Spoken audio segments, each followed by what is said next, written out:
Assalamualaikum warahmatullahi wabarakatuh. Kembali lagi di channel ABJD UFO.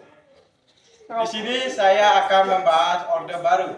Orde Baru yang akan didatangi oleh sejarawan dari tahun lalu yang bisa disebut kita juga ahli sejarah. Sebelum itu saya perkenalkan diri saya terlebih dahulu. Perkenalkan, nama saya Alindu Dharma Putra, yang kita akan mendatangkan tamu sejarah Indonesia, yaitu Pak Asmi Alfa. Silakan masuk.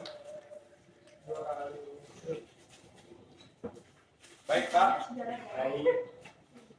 Nah Pak, katanya Bapak tuh sebenarnya tahu tuh sejarah tentang Orde Baru, gimana kejadiannya, terus gimana Bapak juga pernah datang ke tempatnya langsung? Iya benar saya. Nah, saya mau nanya-nanya nih, pasti banyak orang tuh nanya gimana sih Orde Baru itu jadi, siapa pemimpinnya, dan kapan berakhirnya. Nah, saya mau nanya nih, itu awal bulannya Orde Baru itu apa sih Pak? Jadi baru itu ada kaitannya dengan Orde Lama. Pada tahun 1998 itu dipimpin oleh Presiden Soeharto. Pada itu aku menggantikan Presiden Soekarno pada saat itu. Pada saat itu Indonesia sedang krisis pangan dan ekonomi, dan di mana itu mempengaruhi perekonomian yang ada di Indonesia saat ini. Dan masyarakat Indonesia juga ingin pemerintah menerapkan perubahan yang ada di Indonesia sendiri. Jadi pemerintah membuat sistem perekonomian ketat dengan aktivitas politik dan media. Oh gitu ya Pak. Nah, saya mau nanya nih, pasti sebelum adanya Orde Baru pasti ada penyebabnya tuh Pak. Penyebabnya biasa tuh ada apa aja Pak? Bisa sebutin dua aja Pak, apa aja Pak? Pertama, stabilitas ekonomi dan tekanan politik.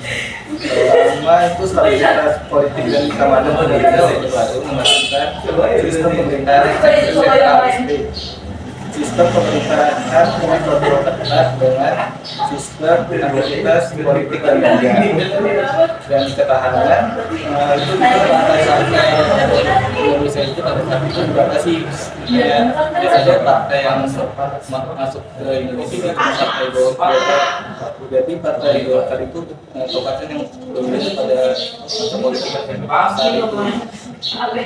Nah, saya mau nanya, bukannya sebelumnya itu kan pasti ada partai PDIP, partai pertama yang ada di Indonesia katanya.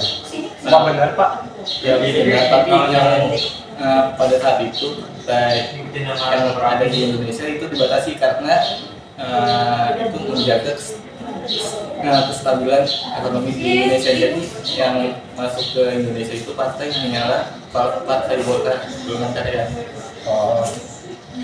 Nah, kalau bisa sebutin juga Pak, pemimpin yang ada di Orde Baru itu siapa aja sih Pak? Pada saat ini pemimpin Orde Baru itu saat ini presidennya itu Soeharto. Soeharto itu menjabat dari 1966 sampai 1998 sampai masa jabatannya itu habis. Pergantian presiden yang selanjutnya dari generasi ke generasi MNM. Oke Pak. Nah, saya masih ada pertanyaan lagi nih. Kenapa ya di Orde Baru itu semua dimusnahkan? Ya di sebelum Orde sebelumnya tuh dihancurkan. Kayak di Bosnia, PKI sebelumnya, dan masih banyak lagi. Itu kenapa Pak? Nah, pada saat PKI kan Indonesia itu menganggap itu dulu pemerintah Indonesia sebagai partai terbesar pemberontakan yang ada di Indonesia, dan pemberontakan pada saat itu di mana Presiden Soekarno itu meminta alih kepemimpinan dan bersama Presiden Soeharto mendapatkan jabatan Presiden Soekarno. Oh gitu ya Pak.